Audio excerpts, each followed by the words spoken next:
وأعتقي حبها من غير اختياري كل التباريك تجري لها الهوى بها كل الدعاء منا.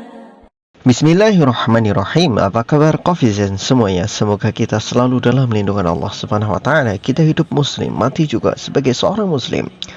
Kofizen semuanya, di dalam sejarahnya ada satu manusia yang sebetulnya bisa membuktikan Al-Quran salah, tetapi ternyata memang secara takdir yang sudah Allah Subhanahu wa taala tetapkan, dia tidak akan pernah bisa membuktikan Al-Quran salah. Kenapa begitu? Karena memang Al-Quran tidak akan pernah salah sampai kapanpun. Ketika Allah Subhanahu wa taala menuliskan sesuatu di dalam Al-Quran dan jadi ketetapannya, tidak ada satupun manusia yang mampu merubah ketetapan Allah Subhanahu wa taala. Meskipun seluruh manusia, dari kalangan manusia sampai bangsa jin, sampai setan, sampai mbahnya setan, semua dikumpulkan jadi satu untuk merubah ketetapan itu, nggak akan pernah bisa. Siapa satu orang yang sebetulnya punya potensi untuk bisa membuat Al-Quran salah tetapi ternyata tidak, adalah Abu Lahab laknatullah alaih. Jelas sekali di dalam Al-Quran Allah Subhanahu wa taala menyebutkan secara gamblang surat Al-Lahab atau surat Al-Masad. Tabbat yada abi lahabin wa tab ma aghna anhu maluhu wa ma kasab sayasla naran dhata lahab wa imra'atuhu hammalatal hatab fi jidha hablum min masad. Jelas sekali Allah Subhanahu wa taala menyebutkan tabat yada abi lahabi watab. Celakalah kedua tangannya Abu Lahab. Allah Subhanahu wa taala menurunkan Al-Quran surat Al-Lahab itu ketika Abu Lahab masih hidup. Bukannya Abu Lahab mati, bukan, tetapi Abu Lahab masih hidup. Tapi Allah Subhanahu wa taala sudah vonis, celakalah kedua tangan Abu Lahab.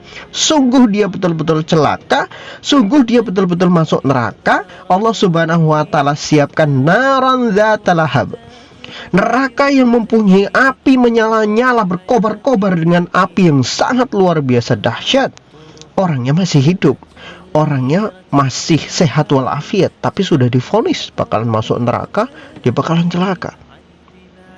Andai kata Abu Lahab pada saat itu masuk Islam kemudian, ya, ingat, andai kata pada saat itu Abu Lahab punya inisiatif untuk masuk Islam, maka batal ayat ini, maka batal surat Al-Lahab ini. Kalau surat Al-Lahab bisa salah, misalkan ketika Abu Lahab masuk Islam, dia jadi pengikut Nabi Muhammad SAW, maka pada saat itu orang-orang kafir pasti akan menertawakan Nabi Muhammad SAW karena Al-Quran salah. Loh, buktinya Abu Lahab malah masuk Islam. Gimana coba? Andaikan pada saat itu kalau Abu Lahab punya pemikiran, wah saya masuk Islam aja kalau gitu, biar Al-Quran terbukti salah, ya kan? Kalau Al-Quran terbukti salah, nanti orang-orang kafir Quraisy itu akan tidak percaya lagi dengan Quran, karena Quran prediksinya salah. Saya ternyata masuk Islam gitu. Kalau pada saat itu Abu Lahab punya pemikiran seperti itu, nyatanya sampai mati Abu Lahab nggak pernah masuk Islam dan tidak pernah punya pikiran untuk masuk Islam. Bahkan dia sendiri untuk berpikir masuk Islam jadi orang munafik pun tidak sama sekali. Seperti sosok Abdullah bin Ubay bin Salul. Dia kan masuk Islam kemudian jadi orang munafik yang kemana-mana gembosi Islam, kemana-mana menjelek-jelekkan Nabi Muhammad SAW. Dia secara lisan mengatakan saya muslim, tetapi secara hati dia adalah kafir. Bahkan kekafirannya sangat luar biasa, sampai Allah Subhanahu wa taala memberikan laknat di dalam Quran tentang orang-orang munafik. Dan Allah Subhanahu wa taala menurunkan di dalam ayatnya, yaitu innal munafiqina fid darkil asfali minan nar. Sesungguhnya orang-orang munafik akan menghuni neraka yang paling bawah, neraka yang paling dasar. Kenapa? Karena pada saat itu orang-orang munafik lebih berbahaya daripada orang-orang kafir. Nah, Abu Lahab berpikir menjadi orang munafik pun tidak. Jadi Al-Quran ketika menetapkan Abu Lahab bakal masuk neraka, dia nggak akan pernah bisa menjadi seorang muslim dan nggak akan pernah jadi orang muslim sampai dia mati. Itu adalah ketetapan yang mutlak. Ketika ayat itu diturunkan Abu Lahab masih hidup, kemungkinan ke depan itu kan masih ada, masih banyak kemungkinan dia akan masuk Islam, kemungkinan dia akan menolong Nabi Muhammad. Apalagi sosok Abu Lahab adalah pamannya Rasulullah Shallallahu Alaihi Wasallam. Tetapi nyatanya sampai mati dia kafir. Dan ayat itu betul-betul terpenuhi nubuahnya, terpenuhi isinya, terpenuhi apa yang menjadi janji Allah Subhanahu Wa Taala, nggak main-main. Jadi kalau andai kan pada saat itu Abu Lahab berpikir untuk masuk Islam, batal ayat itu sebetulnya. Tetapi inilah keajaiban Al-Quran. Al-Quran ketika sudah menetapkan satu perkara, satu putusan, maka dia tidak akan pernah bisa dibatalkan oleh siapapun. Termasuk ketika Allah Subhanahu Wa Taala menjelaskan tentang perilaku-perilaku, watak-watak, sifatnya orang-orang munafik. Pada saat ayat-ayat yang menjelaskan tentang orang-orang munafik itu turun, orang-orang munafiknya masih hidup.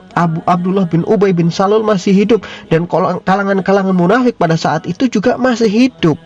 Masih banyak kemungkinan. Andaikan orang-orang munafik pada saat itu kemudian dia tobat jadi orang-orang Islam sebenarnya, maka batal sebetulnya ayat-ayat di dalam Quran. Tapi nyatanya orang-orang munafik itu sampai akhir hayatnya mereka jadi munafik dan tidak akan pernah menjadi orang Islam yang sebenar-benarnya. Mereka Islam secara lisan, tetapi hati mereka penuh dengan kebencian terhadap Islam. Mereka menyembunyikan kekafirannya terhadap kata-kata manis yang mereka lontarkan dari mulut mereka, yang mereka ucapkan dengan mulut mereka. Di depan Nabi dia memuji Nabi, di depan Nabi dia membela Islam, tetapi di belakang Nabi mereka bekerjasama dengan orang-orang kafir untuk menghancurkan Islam.